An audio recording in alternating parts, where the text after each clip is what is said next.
Silakan duduk Bapak Ibu, saudara-saudara sekalian yang dikasihi oleh Tuhan. Salam. Sekali lagi salam. Puji Tuhan, sampai dengan hari ini kalau saya dan saudara masih diberi kesempatan oleh Tuhan untuk beribadah kepada Tuhan, memuji Tuhan, itu karena kebaikan dan kemurahan Tuhan yang tak terhingga bagi hidup saya dan saudara. Oleh karena itu pagi ini Bapak Ibu sekalian, Gereja Bethel Indonesia memiliki tema khotbah nasional, dan tema-tema khotbah itu disebarkan atau disebarluaskan di seluruh gereja-gereja lokal di seluruh Indonesia, bahkan di luar negeri. Salah satu tema nasional untuk khotbah di Gereja Bethel Indonesia bulan ini adalah berbicara tentang karakter Kristus. Itu yang menjadi tema nasional yang hendak disampaikan kepada gereja, bahwa saya dan saudara sebagai anak-anak Tuhan harus memiliki karakter Kristus. Katakan amin. Karena ini yang mau Tuhan lakukan, kerjakan dalam hidup saya dan saudara. Dia mati bagi kita semua, dia berkorban bagi kita semua, supaya saya dan saudara diubahkan oleh Tuhan. Oleh karena itu penekanan tentang karakter murid Kristus itu diajarkan secara baik di kalangan Gereja Bethel Indonesia, sehingga diharapkan dari khotbah-khotbah yang disampaikan saya dan saudara berubah menjadi anak-anak Tuhan yang memiliki karakter Kristus. Karena kekristenan atau Kristen itu sebenarnya Bapak Ibu memiliki arti. Kristen itu artinya kalau diterjemahkan dari bahasa Inggris to be like Christ. To be like Christ, menjadi seperti Kristus. Itu arti kata Kristen. Jadi kalau saya dan saudara sebagai orang-orang percaya, berarti minimal kita harus menjadi seperti Kristus. Makanya Rasul Paulus katakan, orang percaya itu adalah surat Kristus yang terbuka, yang bisa dibaca oleh semua orang. Entah apa yang saya dan saudara tunjukkan dalam hidup ini sebagai karakter Kristus, itu akan dibacakan oleh semua orang. Oleh karena itu Bapak Ibu saudara sekalian yang dikasihi oleh Tuhan, salah satu yang menjadi penekanan khotbah hari ini adalah temanya pengampunan. Ya. Jadi tema kecil atau subtema dari tema nasional karakter dari murid Kristus itu, yang pertama, minggu pertama itu, yaitu tentang pengampunan. Mari kita baca firman Tuhan. Matius 18 ayat 21. Ayat 21 sampai 35. Matius 18 ayat 21 hingga ayat 35, cukup panjang firman Tuhan ini. Tapi saya rindu kita semua sama-sama baca firman Tuhan ini. Saya baca ayat 21, kita bergantian. Perikopnya perumpamaan tentang pengampunan. Kemudian datanglah Petrus dan berkata kepada Yesus, Tuhan, sampai berapa kali aku harus mengampuni saudaraku jika ia berbuat dosa terhadap aku? Sampai 7 kali?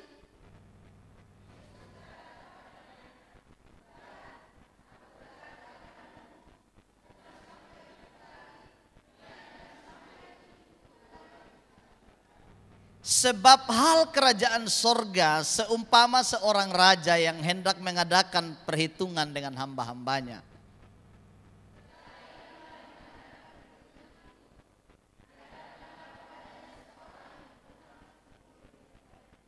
Tetapi karena orang itu tidak mampu melunaskan utangnya, raja itu memerintahkan supaya ia dijual beserta anak istrinya dan segala miliknya untuk membayar utangnya.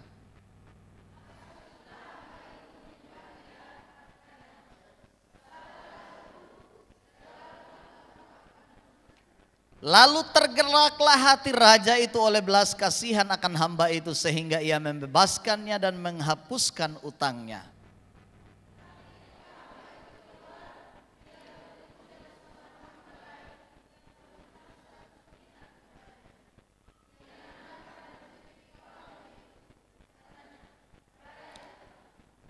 Maka sujudlah kawan itu dan memohon kepadanya, sabarlah dahulu, utangku itu akan kulunaskan.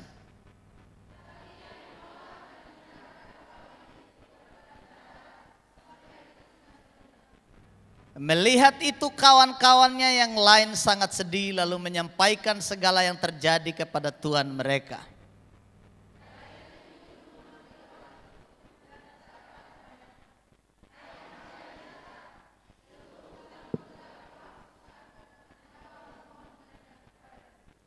Bukankah engkau pun harus mengasihi kawanmu seperti aku telah mengasihi engkau?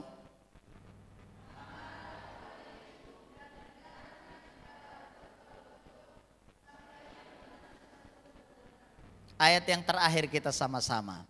Maka Bapakku yang di sorga akan berbuat demikian juga terhadap kamu apabila kamu masing-masing tidak mengampuni saudaramu dengan segenap hatimu. Amin buat pembacaan firman Tuhan.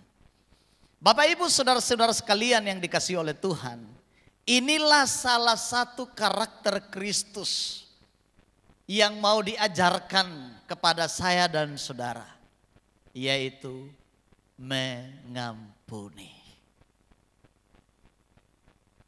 Allah itu adalah Allah yang suka mengampuni.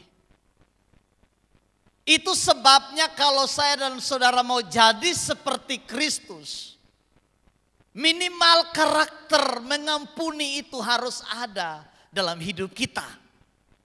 Supaya kita menjadi seperti Kristus.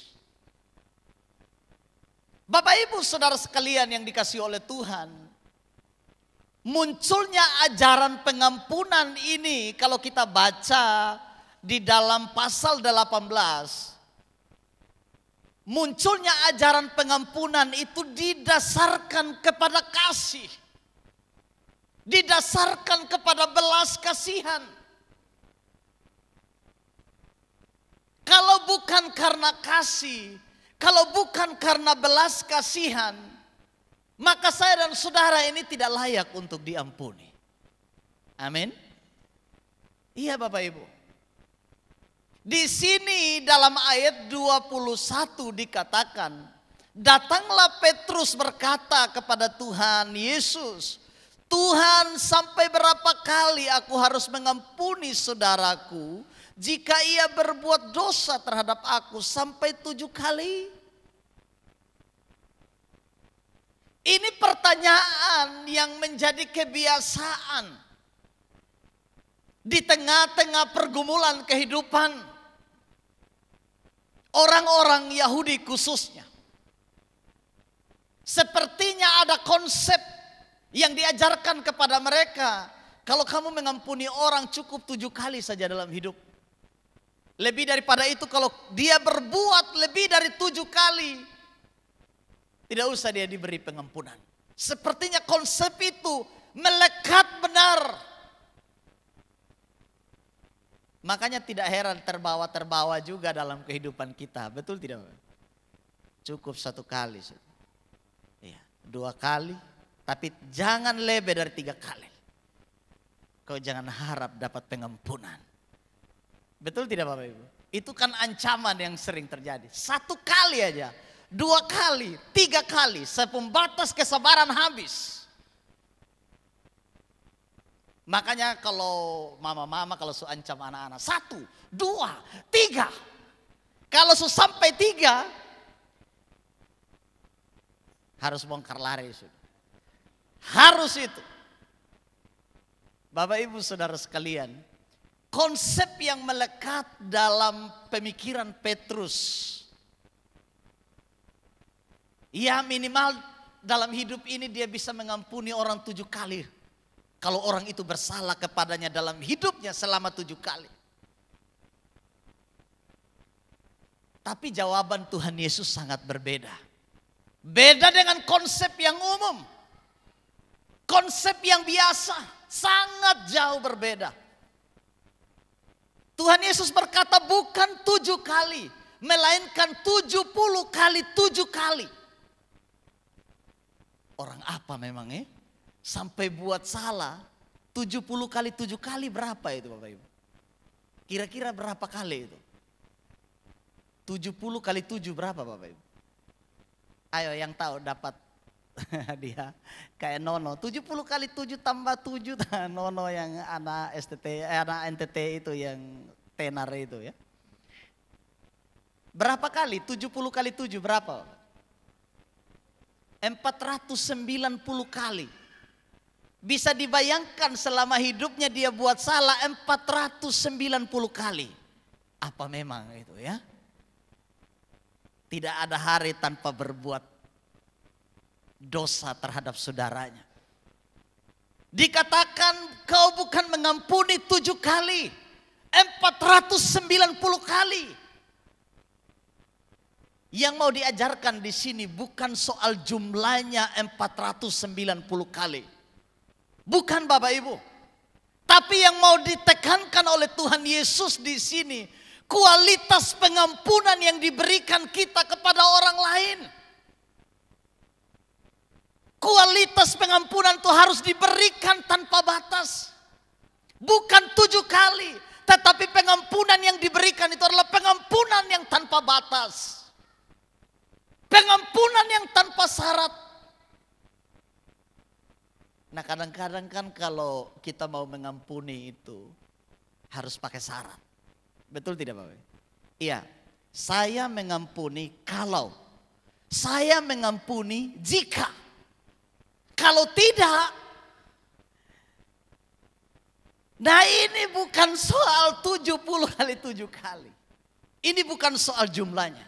Tapi kualitas pengampunan yang diberikan dari hidup saya dan saudara harus pengampunan yang diberikan tanpa batas.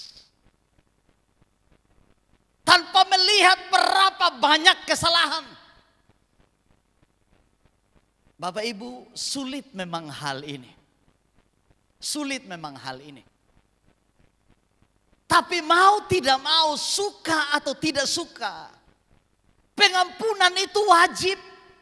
Harus saya dan saudara kerjakan dan lakukan dalam hidup ini. Nanti saya kasih tahu kenapa saya dan saudara harus mengampuni. Kenapa kita harus mengampuni? Bapak Ibu kalau baca ayat ini, Tuhan Yesus katakan di ayat 23 dikatakan, sebab hal kerajaan surga itu seumpama raja yang hendak mengadakan perhitungan dengan hamba-hambanya. Artinya begini, kalau saya dan saudara nanti tidak mau mengampuni atau tidak suka mengampuni, dikatakan akan ada perhitungan di sini. Hal kerajaan surga itu seperti seorang raja yang hendak mengadakan perhitungan.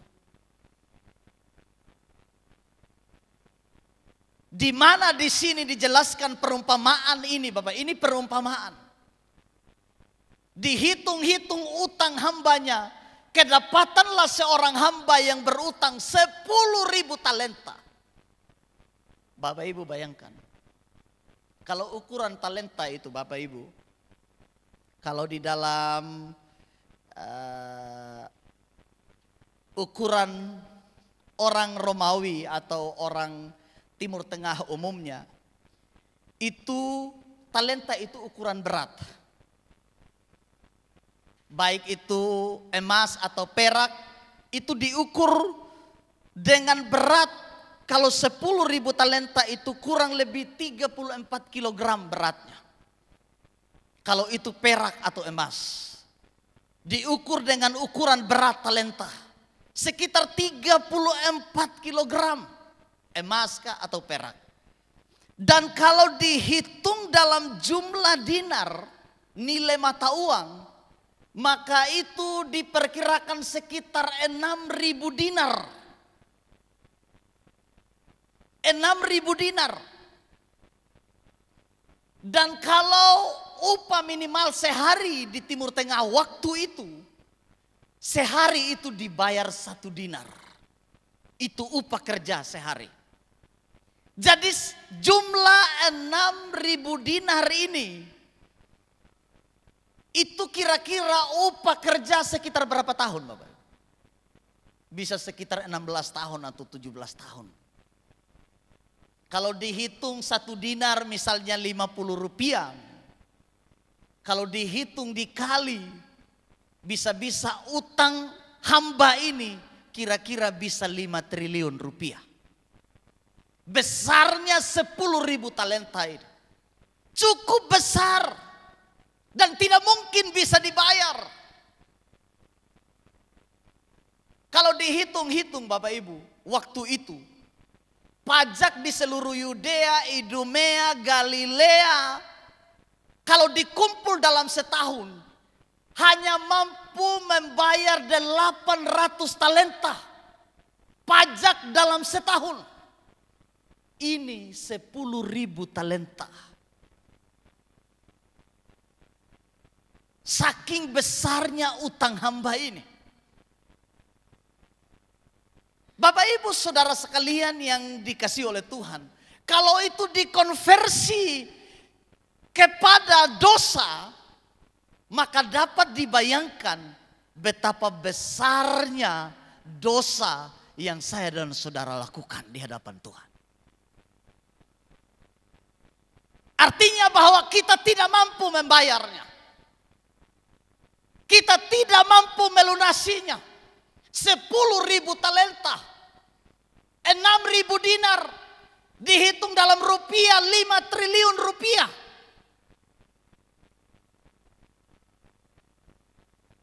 Bapak Ibu Saudara sekalian yang dikasihi oleh Tuhan, utang ini sangat besar.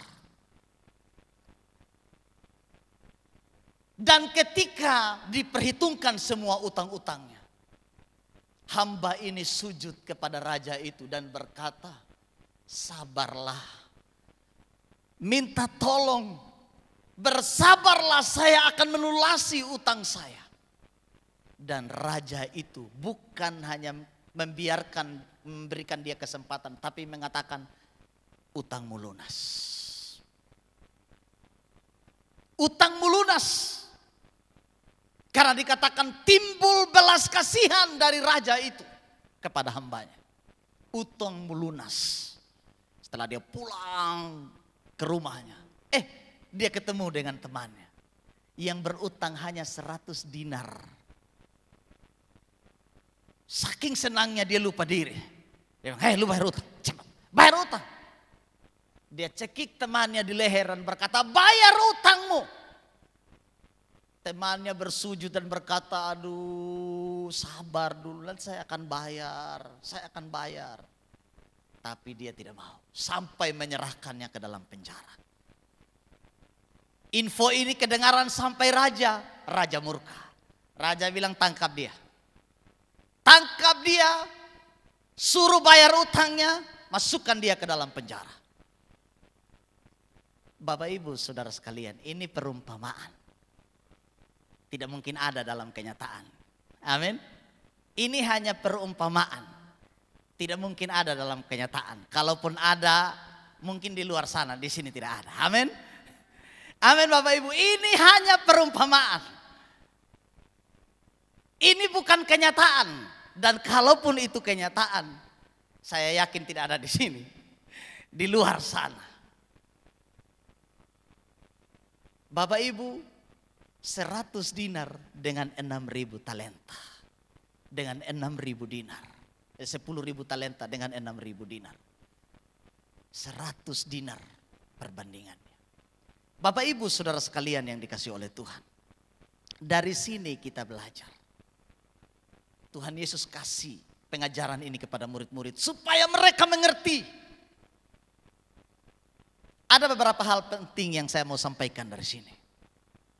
Yang pertama adalah kita semua ini bersalah. Amin. Amin Bapak Ibu. Kita semua ini bersalah. Tidak ada seorang pun yang tidak bersalah. Kita semua bersalah. Dari perumpamaan ini menunjukkan kekurangan saya dan saudara. Bahwa kita semua manusia bersalah. Ini yang pertama. Tidak ada seorang pun yang benar sesuai dengan firman Tuhan. Tidak ada seorang pun yang benar. Semua kita bersalah. Ini sebuah kenyataan. Makanya gereja itu Bapak Ibu bukanlah kumpulan orang-orang kudus. Kalau saya mau terjemahkan.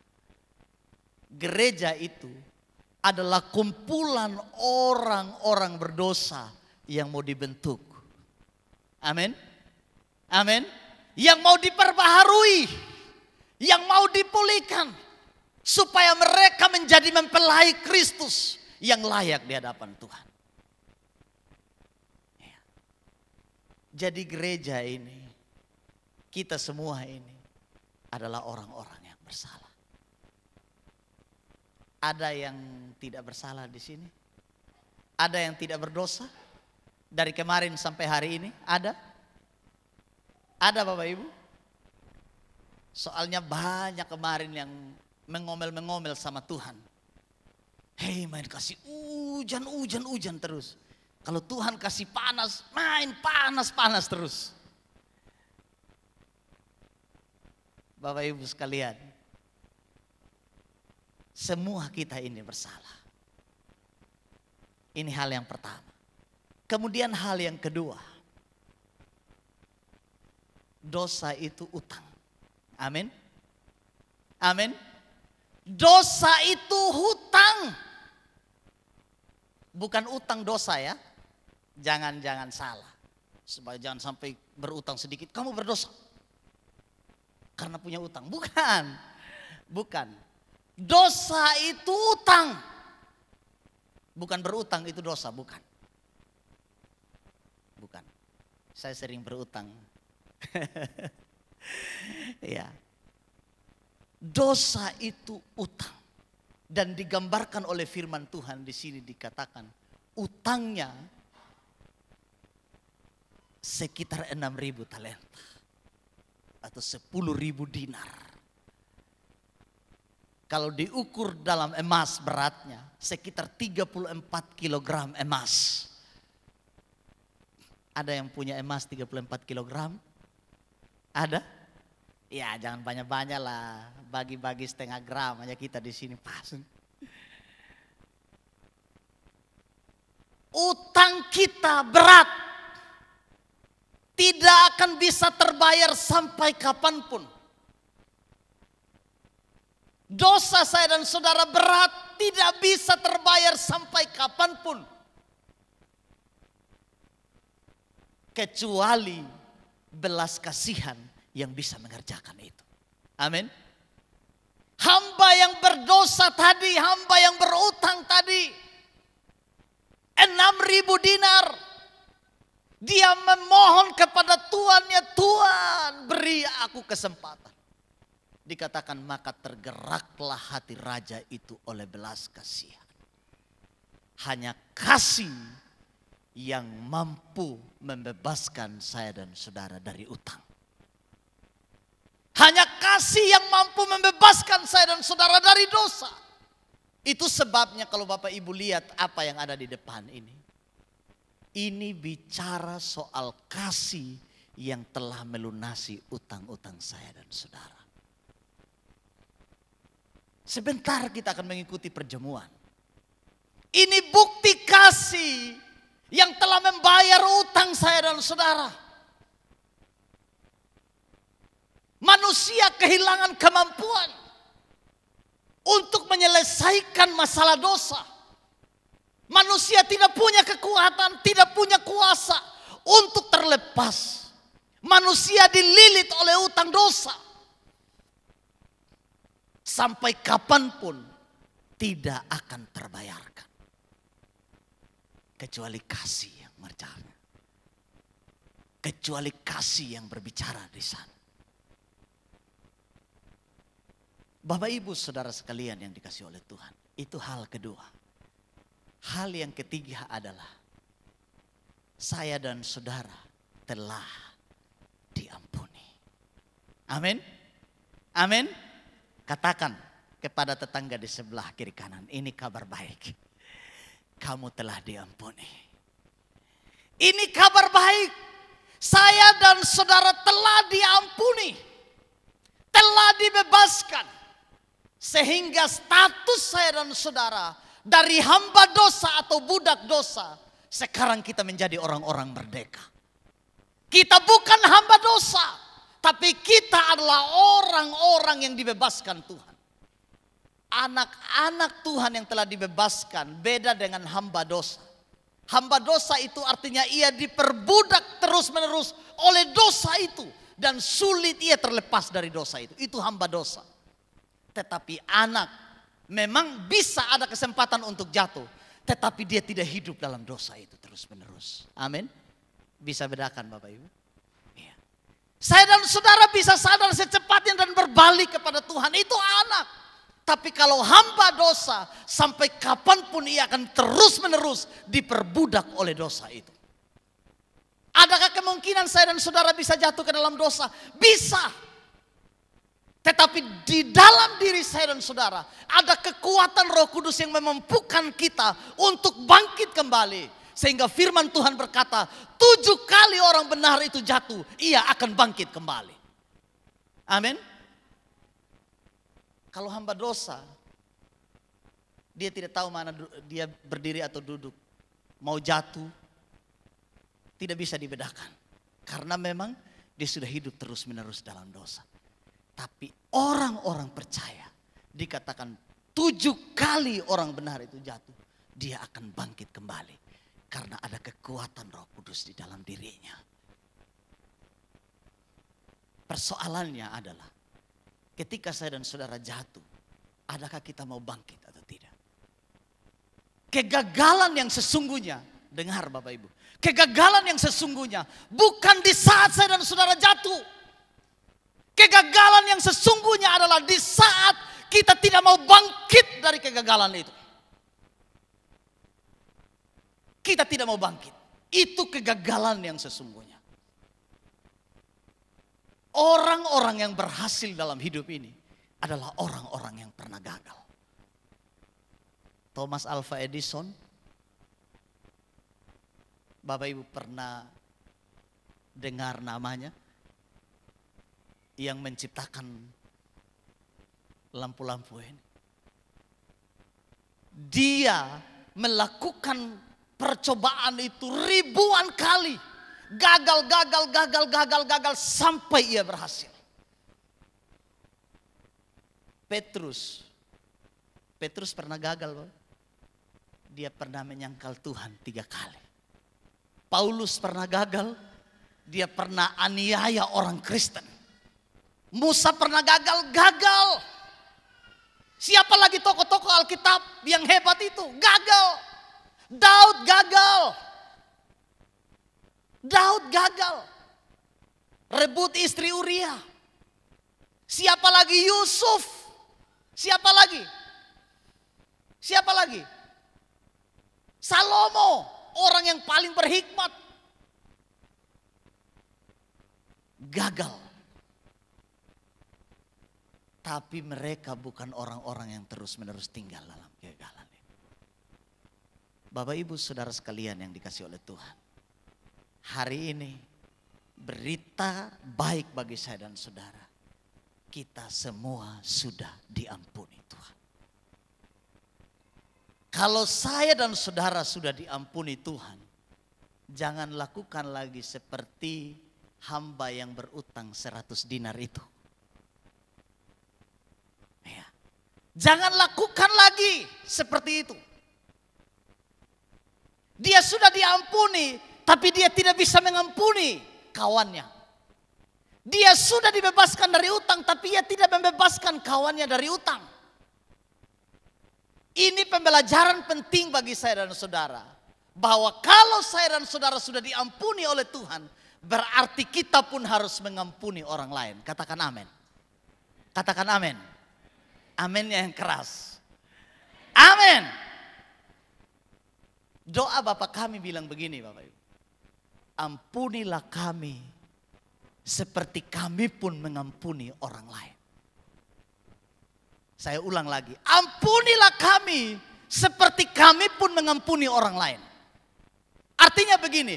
Ukuran pengampunan terhadap diri sendiri dibuktikan dengan pengampunan yang kita berikan kepada orang lain. Kita minta ampun setiap hari terhadap dosa kita. Tapi disuruh mengampuni, beratnya minta ampun. Bagaimana Tuhan bisa mengampuni kita? Utang hanya 100 dinar saja ditagih sampai dicekik leher. Dibuang ke dalam penjara. Sedangkan dia sudah dibebaskan Tuhan. Utang 6.000 dinar. Bapak Ibu bisa bayangkan. Adakah hamba ini tahu berterima kasih kepada Tuhannya? Tidak. Itu sebabnya Tuhan Yesus bilang begini. Maka Bapakku yang di sorga akan berbuat demikian juga terhadap kamu. Apabila kamu masing-masing tidak mengampuni saudaramu dengan segenap hatimu. Ini Bapak Ibu. Kemudian poin yang terakhir. Poin yang terakhir dikatakan. Saya dan saudara ini takut dihukum. Amin. Amin. Bapak Ibu takut dihukum? Takut dihukum? Ini Pak Pendeta ancam kami. Bukan, saya tidak ancam. Bapak Ibu lihat hamba tadi. Dikatakan tangkap dia. Saya baca ayat. Iya. Serahkan dia kepada algojo sampai ia melunaskan hutangnya. Algojo. Itu tukang pukul. Algojo itu tidak ada badan kurus ke saya. Kata algojo di sini itu tukang-tukang pukul.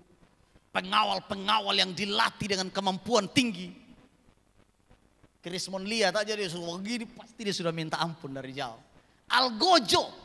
Kata algojo di sini itu menunjukkan bahwa betapa beratnya hukuman yang akan hamba itu terima. Karena dia berhadapan dengan tukang-tukang pukul, algojo. Pengawal-pengawal raja yang ganas itu. Tidak ada algojo yang lemah lembut. Tidak ada algojo yang begitu. Tidak ada algojo yang lemah lunglai, tidak ada. Dia menegakkan hukuman dengan tegas sesuai dengan perintah raja. Saya dan saudara harus mengampuni. Karena apa? Karena kita ini takut dihukum. Saya yakin semua orang yang ada dalam ini, jemaat Tuhan yang ada di sini, pasti takut dihukum. Amin. Amin. Coba aja lihat tetangga kiri kanan, itu kan muka-muka yang takut dihukum. Takut dihukum. Kalau saya dan saudara takut dihukum oleh Tuhan, maka pengampunan itu harus dilakukan. Amin. Adakah hari-hari ini orang bersalah kepadamu? Atau engkau bersalah kepada orang lain? Mari kita berikan pengampunan dengan tulus. Amin. Bukan 7 kali, tapi 70 kali 7 kali. Pengampunan tanpa batas. Tidak pakai syarat. Amin. Tidak pakai syarat. Jangan bilang begini, saya ampuni dia Pak Pendeta, tapi mohon maaf untuk beromong dengan dia. Tidak lagi Pak Pendeta. Tidak lagi. Bila perlu saya akan blokir nomor WA-nya Pak Pendeta. Saya kalau ingat-ingat nomornya saja, nomornya saya sudah marah. Apalagi lihat foto Facebooknya, saya akan blokir. Bila perlu, saya sakit Pak Pendeta, sakit. Bapak Gembala sih omong enak, saya ngerasa ini sakit. Saya juga sakit. Bapak Ibu, memang pengampunan itu sakit. Amin Bapak Ibu. Amin Bapak Ibu. Tapi ketika saya dan saudara mengampuni itu tidak mengampuni itu lebih sakit. Kenapa Bapak Ibu? Orang yang tidak mengampuni itu, orang yang tidak mau mengampuni itu merusak diri sendiri. Amin. Menghilangkan damai dari dirinya, menghilangkan sukacita dari dirinya. Orang lain ada enjoy, kita ada tahan gigi. Orang lain ada tertawa, kita ada setengah mati di sini. Jadi ketika saya dan saudara menyimpan kemarahan, dendam kepada orang lain, sebelum orang lain hancur karena dendam kita hancur duluan. Betul tidak Bapak Ibu? Iya, sebelum orang lain hancur karena dendam kita sudah hancur duluan. Makanya dari dendam, kemarahan itu yang tidak mau mengampuni, firman Tuhan bilang muncul akar pahit. Tahu kan akar pahit? Akar itu kan merambat ke kiri kanan. Betul tidak Bapak? Akar. Iya, akan merambat ke kiri. Wis, kok dia? Dia itu begitu dia. Begini dia. Begitu dia. Begini, begitu dia. Merambat kemana-mana. Itu akar pahit. Kau mau berbuat baik pun, kalau sudah akar pahit, tetap pahit. Tetap pahit. Bapak Ibu sekalian, ciri orang yang sudah diampuni, dia penuh dengan damai dan sukacita. Amin. Amin. Ciri orang yang sudah diampuni, dia mampu berdoa bagi orang yang menyakitinya. Dia akan menyebut nama orang yang menyakitinya, walaupun dengan kemarahan. Tuhan, ampuni Krismon. Hal ada benci. Tapi dengar kata-kata itu, Tuhan dengar. Dan itu akan mengubah Krismon. Mengubah Krismon. Dan firman Tuhan berkata, lawan sekalipun akan didamaikan dengan kita. Dari doa saya dan saudara. Amin. Iya Bapak Ibu. Makanya Daud kalau berdoa, dia jujur sekali dengan Tuhan. Saya suka doa-doa Daud dalam Mazmur. Kalau dia marah dengan orang, dia doa, dia marah. Bapak Ibu pernah baca Mazmur? Daud bilang, hancurkan orang-orang fasik Tuhan. Hancurkan mereka. Bapak Ibu, coba renungkan doa-doa Daud itu. Apakah Tuhan mengabulkan doa? Hancurkan. Hancurkan Tuhan, saya marah dengan mereka. Kira-kira. Artinya begini, doa kita itu harus jujur apa adanya. Amin. Kalau memang kita marah, kita marah. Tapi kita mau berdoa bagi mereka. Amin. Tidak perlu juga ada marah. Mari. Kalau memang marah-marah saya jujur aja dengan diri sendiri. Jujur dengan orang lain. Kalau marah-marah, ini salahnya di sini jadi saya marah. Marah saja. Sesudah itu saling mengampuni badamai. Amin. Iya. Bapak Ibu Saudara sekalian. Memang pengampunan itu sulit. Tapi mau tidak mau, sebagai anak-anak Tuhan, saya dan saudara harus mengampuni. Amin. Karena kita sudah diampuni. Ini barang ini di depan ini. Sebentar, itu bukti pengampunan Tuhan. Kita rayakan secara bersama-sama. Siapkan diri kita, siapkan hati kita, seluruh kehidupan saya dan saudara. Mari kita rayakan perjamuan ini dengan hati tulus. Karena kita mengasihi Tuhan, mengasihi sesama kita, dan kita mau berubah dari sikap hidup kita yang lama. Saya sungguh percaya orang-orang yang diampuni Tuhan, mereka adalah orang-orang yang diberkati dalam hidupnya. Bapak Ibu mau diberkati? Mau diberkati? Lepaskan pengampunan pada siang hari ini. Saya undang worship leader